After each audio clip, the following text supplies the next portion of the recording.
ท่านเห็นนี่ก็คือเพิ่มเติมนะครับก็เป็นคลื่น10 เมตรนะครับสังเกตที่โบแลนดิ้งนะครับ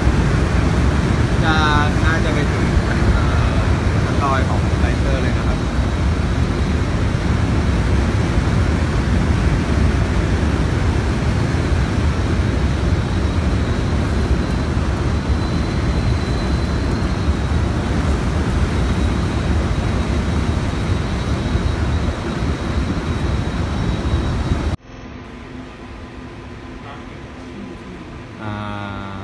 ต่อเนื่องนะครับ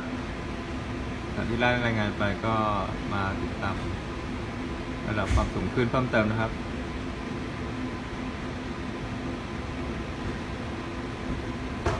วันนี้วันที่4นะครับ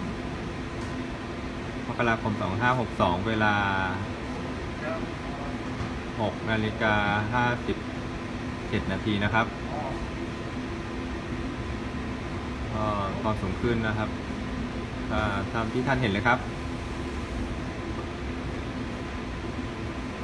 อันนี้เราก็ได้ทำการตั้งแต่ซิกเคียวอุปกรณ์ตั้งแต่เมื่อวานไปแล้วนะครับ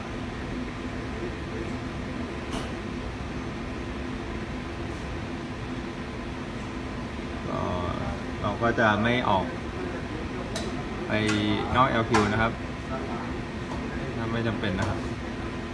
จำเป็นก็ไม่ออกไปครับ